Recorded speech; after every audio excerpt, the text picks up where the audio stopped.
রাজধানীর চানখারপুলে ৬ জনকে হত্যার ঘটনায় সাবেক ডিএমপি কমিশনার সহ ৮ জন পুলিশের বিরুদ্ধে অভিযোগপত্র দাখিল করা হয়েছে।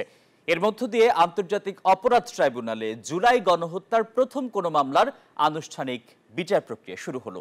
রোববার বেলা ১১টার দিকে প্রসিকিউশন দল তদন্ত প্রতিবেদন দাখিল করে। জুলাই গণঅভ্যুত্থানে গত ২১ এপ্রিল এই হত্যাকাণ্ড ঘটে।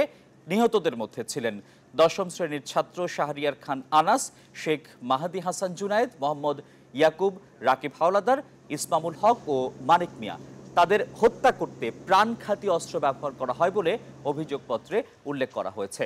মামলাটিতে ৮ আসামির মধ্যে গ্রেপ্তার আছেন ইন্সপেক্টর আরশাদ, কনস্টেবল মোহাম্মদ সুজন, ইমাজ হোসেন ইমন ও নাসিরুল ইসলাম। তাদের সকালে ট্রাইব্যুনালে হাজির করা হয়।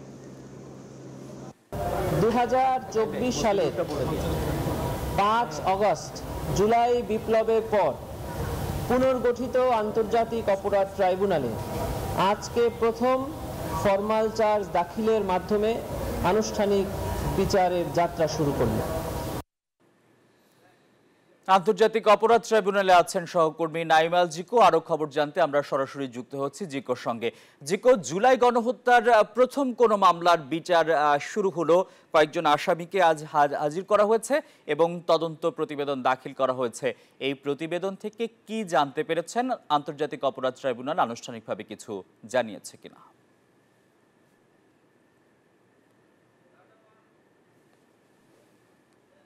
যেমনটি জানেন যে আজকে কিন্তু জুলাই আগস্ট গণ উত্থানের আন্তর্জাতিক অপরাধ ট্রাইব্যুনালে সংগঠিত যে সমস্ত মানবতা বিরোধী অপরাধ হয়েছে তার কিন্তু প্রথম কোনো মামলার আনুষ্ঠানিক তদন্ত প্রতিবেদন দাখিল হলো, যার মধ্য দিয়ে কিন্তু এরই মধ্যে মামলার কাজ প্রক্রিয়া শুরু হলো।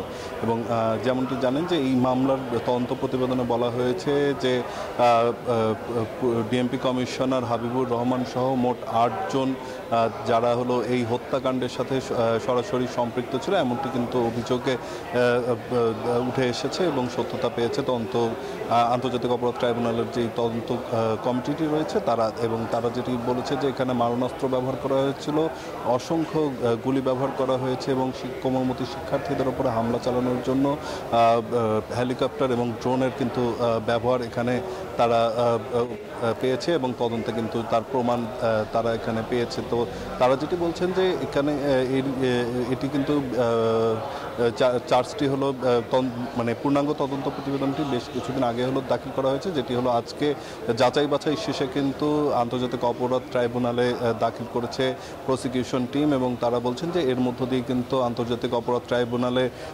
জুলাই আগস্টে সংঘটিত মানবতা বিরোধী অপরাধের প্রথম কোনো মামলার সূচনা কিন্তু হলো এবং এটি চলমান থাকবে। এবং এই যেই ৮ জনের বিরুদ্ধে তদন্ত প্রতিবেদনটি দাখিল করা হয়েছে তার মধ্যে কিন্তু ৪ জনকে গ্রেফতার হয়েছে, তাদেরকে এরই মধ্যে কিন্তু আদালতে হাজির করা হয়েছে এবং আজকে থেকে কিন্তু বিচার কাজ শুরু হবে এবং তেমনটি কিন্তু এরপরেই জানা যাবে যে প্রসিকিউশন টিম আসলে কি বলছেন। তো এই ছিল এখন পর্যন্ত আমার কাছে এখানকার সবশেষ তথ্যটি।